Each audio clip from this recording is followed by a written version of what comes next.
Hello, lovely listeners, and good morning, Kim. Good morning, Jill. Good morning, everyone. Well, Kim and I were chatting before the call here, and I had brought up alligators, Yeah. which were in a dream that I had quite a few nights ago, about 5 nights ago, I think. And I had totally dismissed the symbol of them because alligators just really aren't a big part of my life where I live and so on. And anyway, this morning it just kept coming to me, and it was actually a very beautiful scene in the dream. And the alligator was looking over its shoulder. I was like flying, so it's in the air, and the alligator's looking over its shoulder, like up at me. So it was even kind of I was like a friendly gesture.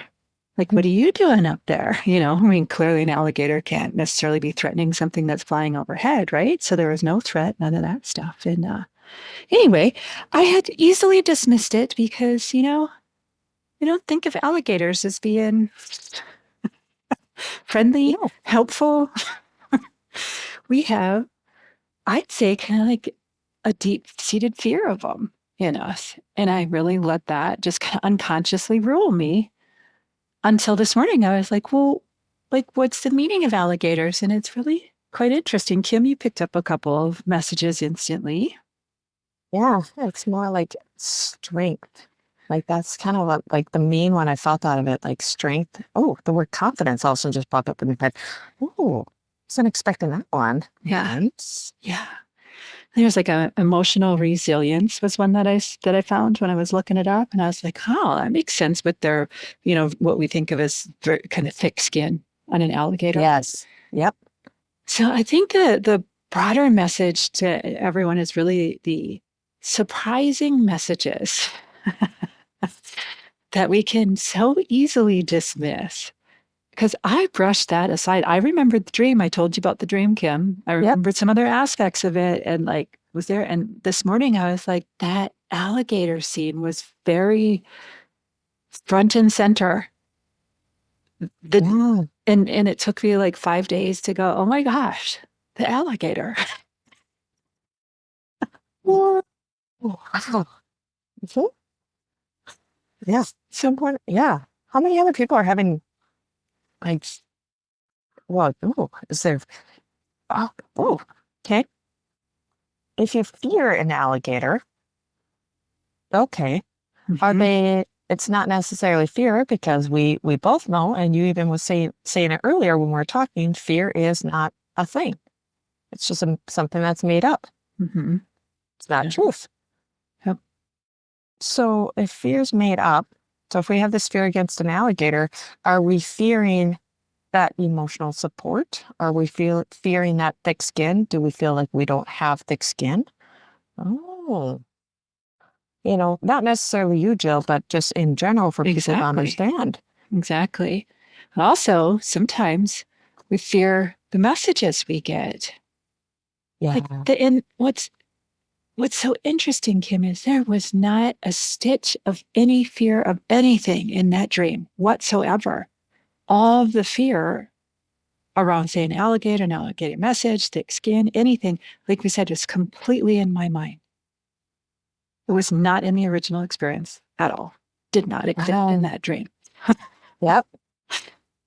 And then also I want to just throw out a gentleness to people to give yourself some time. Like sometimes it does take 5 days, sometimes it takes 5 weeks, sometimes it just takes some time to, Get the message. to get the message.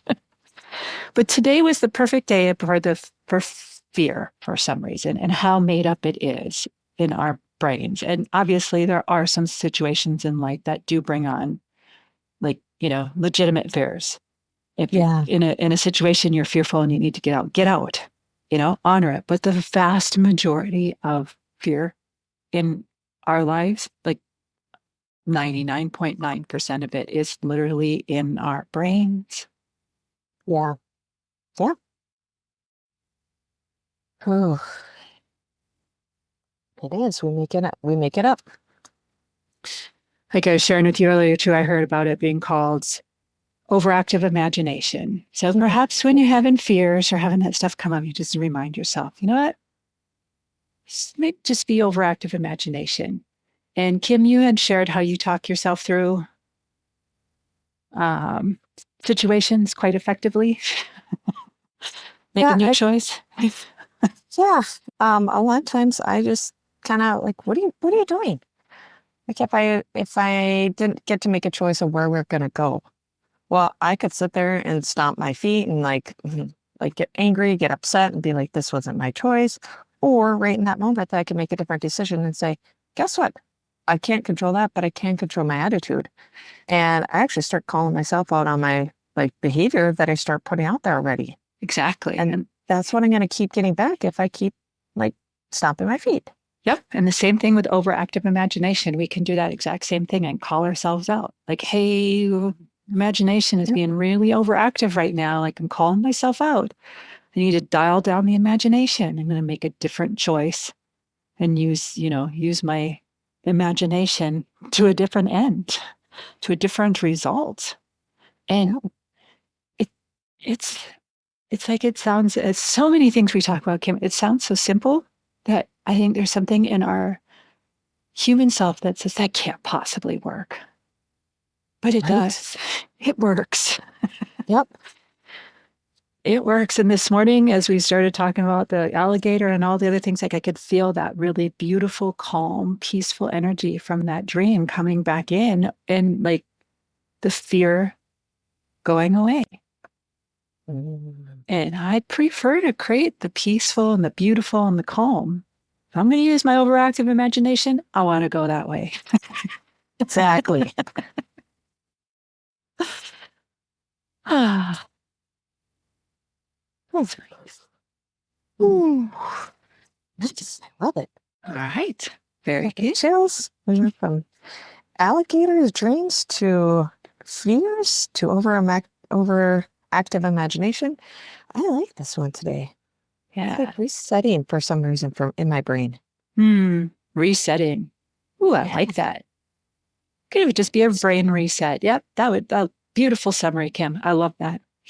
I'm using that today and tomorrow and the next day. Cool. All right. Well, thank you, All Kim. right. Yeah, thank you, Jill. Thank you, everyone. All right. Till next time.